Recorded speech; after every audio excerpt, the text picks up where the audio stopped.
আসসালামু আলাইকুম, আমন্ত্রণ জানাচ্ছি পল্লী বার্তা সংবাদে।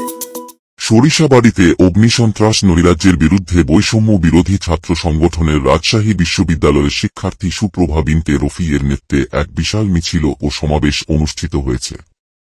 সরিষাবাড়ী থেকে আমাদের উপদেষ্টা বীর মুক্তিযোদ্ধা আব্দুল আজিজ জানান, জামালপুর জেলার সরিষাবাড়ী উপজেলার বিভিন্ন স্থানে বৈষম্য বিরোধী ছাত্র আন্দোলনকে পুঁজি করে একদল সন্ত্রাসী পৌরসভা সহ ৮টি ইউনিয়নের বিভিন্ন স্থানে অগ্নিসংযোগ, ভাঙচুর, মারপিট, লুটপাট ও অরাজকতা চালিয়ে যাচ্ছে। আজ সকালে এ বিষয়ে বৈষম্য বিরোধী ছাত্র আন্দোলনের একটি মিছিল আরামনগর বাজার হতে প্রধান সড়ক হয়ে সিমলা বাজার দিয়ে থানা গেট থেকে সরিষাবাড়ী উপজেলা প্রেস ক্লাবের সম্মুখে এসে সংক্ষিপ্ত বক্তব্য প্রদান করেন।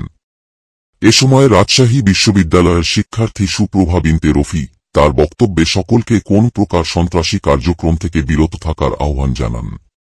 তিনি আরও বলেন, এর অন্যথা হলে তার দায়িত্ব তার বা তিনি নিজেই বহন করবেন বলে জানিয়েছেন। এজন্য ছাত্র সংগঠনের নেতারা দায়ী থাকবেন না বলে সাফ জানিয়ে দিয়েছেন। সেখানে আরও ছাত্র সংগঠনের নেতাগণ উপস্থিত ছিলেন। এ সময় সরিষাবাড়ী উপজেলা প্রেস ক্লাবের প্রিন্ট ও ইলেকট্রনিক মিডিয়ার প্রতিনিধিগণ উপস্থিত ছিলেন।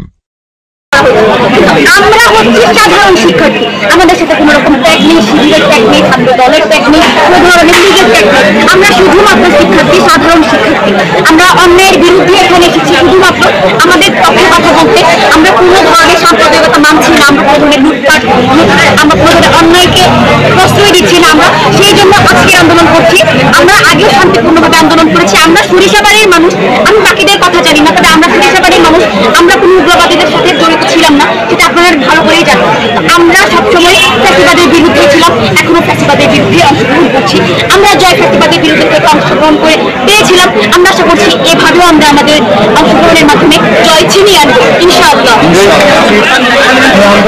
আমরা সফল, কিন্তু আন্দোলন পরবর্তীতে সহিংসতা, বিভিন্ন সাম্প্রদায়িক যে সহিংসতা, বিভিন্ন উস্কানিমূলক কথাবার্তা, বিভিন্ন ভাঙচুর, এই সকল বিষয়ে ছাত্র সমাজ আগে থেকেও বিরোধী ছিল।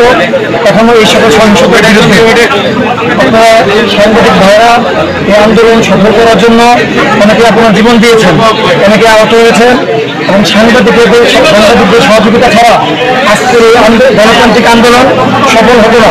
তাই ভাই, আমরা চাই আমাদের যে গণতান্ত্রিক আন্দোলন, আপনার ছাত্র সমাজের সাথে ছিলেন এবং ছাত্র সমাজের সাথে থাকবেন এবং যে সকল ঘোষণা আমাদের বৈষম্য বিরোধী ছাত্র আন্দোলনের পক্ষ থেকে আসে, আপনারা সেই সকল তথ্য প্রচার করবেন। নাশকতা, যে সকল নাশকতা হবে তার বিরুদ্ধে আপনারা সংবাদ প্রচার করবেন এবং যে আপনার আইন শৃঙ্খলা বাহিনীর সহায়তা নিয়ে এই সকল